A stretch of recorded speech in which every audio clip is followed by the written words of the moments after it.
کے ساتھ جو ہم دعا کرتے ہیں نا، تو ہم اللہ تعالیٰ کے ساتھ لنک ہوتے ہیں، اللہ تعالیٰ سے دعا کر رہے ہوتے ہیں، اللہ تعالیٰ سے ہم باتیں کر رہے ہوتے ہیں، وہاں سے دھکا دے کر نیچے گرا دیا۔ تو السلام علیکم، میرا نام ہے عدیل عثمان،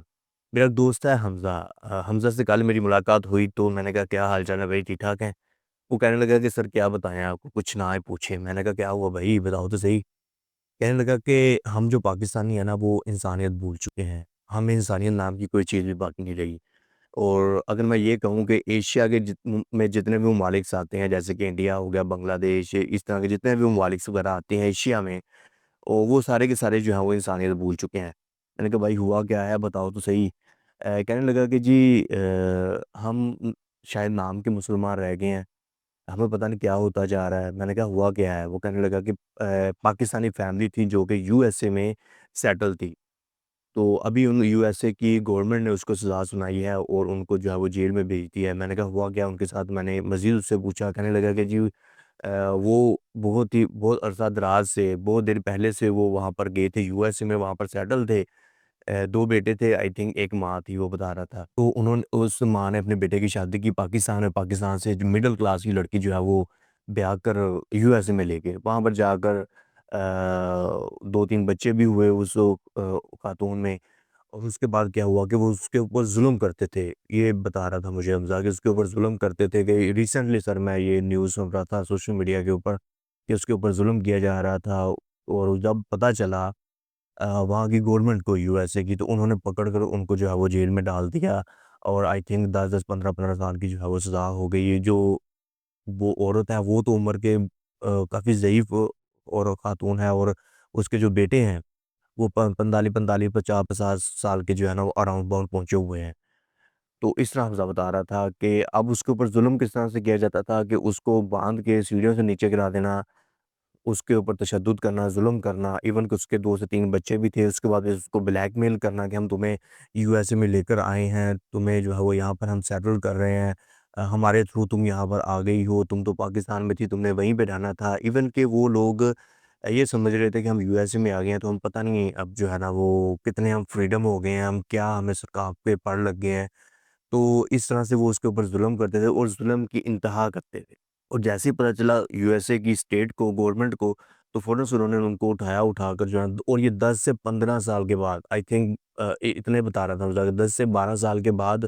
پولیس کو پتہ چلا، اور اس نے ان کو اریسٹ کیا۔ اریسٹ کرنے کے بعد عدالت میں پیش کیا، اور عدالت نے یہ فیصلہ سنایا کہ ان کو جو ہے وہ جیل میں بھیج دیا جائے، اور 10 10 15 15 سال کی جو ہے وہ تینوں کو سزا ہو چکی ہے، اور وہ پاکستانی فیملی ہے۔ اب امیجن کیجئے کہ پاکستانیوں کے آئے دن اس طرح کے قصے وغیرہ سننے کو مل رہے ہوتے ہیں سوشل میڈیا کے اوپر، اور بھی بہت سارے قصے ہیں۔ پھر میں جو تھا وہ خاموش ہو گیا، اور حمزہ مجھے مزید بتا رہا تھا کہ سر آپ دیکھیے کہ ہم کس لیول کے اوپر کھڑے ہیں، کہ اس عورت کو وہاں پر لے کر گئے ہیں، کیا چند پیسے آ جانا کسی کے پاس تو وہ جو ہے وہ انسان انسان نہیں رہتا ہے۔ اور میں نے پھر اس کو بتایا کہ نہیں بھائی، جو گورے ہیں وہ تو اس طرح کی سوچ نہیں رکھتے ہیں، جب ان کے پاس تو جتنا زیادہ پیسہ آتا ہے ان میں انسانیت لیول کی چیز آنی شروع ہو جاتی ہے، وہ خاموشی ان کے اندر آ جاتی ہے، وہ اتنے وہ میچور لیول کے لوگ ہونا شروع ہو جاتے ہیں، اور انسانیت تو ان کے اندر ہوتی ہے۔ اور اس نے پھر کہا کہ جی جو پھر پاکستانی یہ ایسے کیوں ہو گئے کہ ان کے پاس اگر کوئی پیسہ وغیرہ آ جاتا ہے تو یہ انسانیت بھول جاتے ہیں۔ تو پھر میرے مائنڈ کے اندر بھی بہت ساری ایگزامپلس وغیرہ آ رہی تھیں کہ ایک لڑکا تھا، وہ پہلے بہت غریب تھا، تو اس کے دوست بھی ظاہری بات ہے مڈل کلاس ہی تھے، تو جب اس کے پاس تھوڑا سا پیسہ آیا تو وہ اس نے اپنے دوستوں کو ملنا چھوڑ دیا، اور جب کوئی اس سے ملنے جاتا تو اس کے ساتھ لڑائی شروع کر دینی۔ پتہ نہیں کیا ہو جاتا ہے لوگوں کو کہ جب پیسہ آ جاتا ہے تو بعد میں پتہ نہیں انسانیت بھی بھول جاتی ہے۔ اور پھر بعد میں اس کے ساتھ کیا ہوا کہ جس کمپنی سے وہ کام کر رہا تھا، جس کمپنی کے ساتھ یہ ٹریڈنگ وغیرہ کا کام کرتا تھا، تو پھر وہاں پہ اس کے ساتھ فراڈ ہو گیا۔ جب فراڈ ہوا تو اس کی جو گاڑی تھی وہ بھی بک گئی، اس کا گھر بھی بک گیا، اور اس نے کے اوپر لون وغیرہ بھی بہت چڑھا ہوا تھا۔ اٹ مینس کہ وہ بندہ روڈ کے اوپر آ گیا، اور اس کے اوپر کیسز وغیرہ بھی ہونا شروع ہو گئے۔ تو پھر جو ہے نا وہ اب وہاں پر اگزامپل سیٹ ہوئی کہ اگر اللہ تعالیٰ کسی کو عروج دیتا ہے نا، پھر زوال بھی ساتھ ہے، تو یہ چیز بھی مائنڈ کے اندر رکھنی چاہیے۔ لیکن لوگ بھول جاتے ہیں، تھوڑا سا پیسہ آ جاتا ہے، پتہ نہیں لوگوں کو کیا ہو جاتا ہے۔ تو میں خاموشی رہا، میں اتنا زیادہ نہیں بولا۔ حمزہ ہی ایسی باتیں کر رہا تھا کہ سر دیکھیے پتہ نہیں ہم مسلمانوں کو کیا ہو گیا، آپ اپنے ملک میں کسی بھی چیز کو اٹھا کر دیکھ لیجیے، آپ کو کرپشن ہی کرپشن ملے گی۔ تو پھر میرے مائنڈ کے اندر ریسنٹلی ایک چیز آئی کہ ابھی ڈی چوک میں جو ہو رہا ہے، آپ کو پتہ ہی ہے کہ ڈی چوک کے اوپر ایک کنٹینر کے اوپر ایک بندہ جو ہے نا وہ چڑھا ہوا تھا، نماز پڑھ رہا تھا، دعا مانگ رہا تھا، تو وہاں پر ایک پاکستانی آرمی کا رینجر وہاں پر آیا اور اس نے وہاں پر آ کر اس کو وہاں سے دھکا دیا، اس کو دھکا دے کر اس کو نیچے گرا دیا، اس کنٹینر سے نیچے گرا دیا اس کو۔ اور وہ کنٹینر بھی کافی زیادہ اوپر جو ہے نا وہ اونچائی کے اوپر تھا، کافی اونچائی تھی اس کنٹینر کی، اور کم از کم اس کی نماز کا احترام کر لیتا، اس کا اللہ تعالیٰ کے ساتھ جو ہم دعا کرتے ہیں نا، تو ہم اللہ تعالیٰ کے ساتھ لنک ہوتے ہیں، اللہ تعالیٰ سے دعا کر رہے ہوتے ہیں، اللہ تعالیٰ سے ہم باتیں کر رہے ہوتے ہیں۔ تو اس نے اس چیز کو بھی نہیں سوچا اور اس کو وہاں سے دھکا دے کر نیچے گرا دیا۔ تو میرے مائنڈ کے اندر فوراً سے یہ والی چیز آ گئی کہ میں سکرولنگ کر رہا تھا اور یہ وائرل بھی بہت زیادہ ہے سوشل میڈیا کے اوپر، اور ہر انسان اس کے اوپر بات کر رہا ہے، ٹھیک ہے؟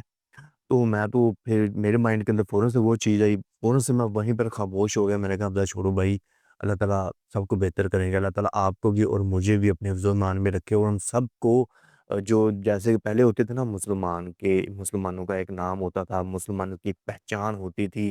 کسی بھی چیز کو دیکھ لیجئے، پریویس میں ہسٹری اٹھا کر آپ دیکھ لیجئے کہ مسلمان مسلمانوں کا احساس کرتے تھے، مسلمان مسلمانوں کے بھائی تھے،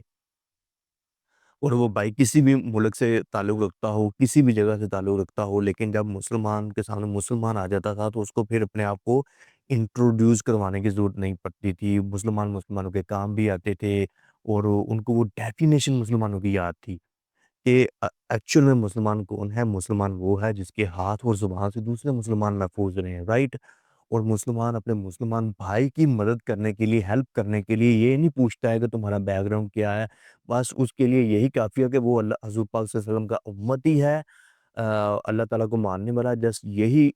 کافی ہوتا تھا مسلمانوں کے لیے کہ جب یہ چیز سامنے آ جاتی تھی تو پھر مزید اپنے آپ کو انٹروڈیوس کروانے کی ضرورت نہیں پڑتی تھی۔ تو آج میں کیا ہوتا ہے کہ جب ہم اپنے کسی مسلمان بھائی کو ملتے ہیں، کسی دفتر میں، سرکاری دفتر میں جاتے ہیں، ان سے بات کرتے ہیں وغیرہ، تو وہ یہ نہیں کہتا ہے کہ یہ مسلمان ہے، کیا ہے، وہ یہ کہتا ہے کہ بھائی تم کہاں سے آئے ہو، تمہارا بیک گراؤنڈ کیا ہے، تم کرتے کیا ہو، اٹ مینس کہ وہ یہ جان رہا ہوتا ہے کہ میں نے اس کو رسپیکٹ کتنی دینی ہے، اس بندے کا بیک گراؤنڈ کس لیول کا ہے، یہ بندہ اس قابل ہے بھی کہ میں اس کے ساتھ بات کر سکوں، میرے سامنے یہ بیٹھ سکے، میں اس کو ٹائم اپنا دے سکوں، کہ یہ بندہ اس لیول کا ہی نہ ہو کہ اس کو جو ہے نا وہ میں ٹائم دوں تو میرا ٹائم ضائع ہو جائے، کل کو مجھے اگر کوئی کام وغیرہ پڑے اس سے تو اس کے بعد اتنی اتھارٹی وغیرہ نہ ہو، اٹ مینس کہ لوگ جو ہے نا اب کے جو مسلمان ہو گئے، پاکستانی ہو گئے، ایشین پیپلز ہو گئے، وہ دوسرے سے جب بات کرتے ہیں تو یہ والی چیز کو سامنے رکھتے ہیں، فرنٹ کے اوپر رکھتے ہیں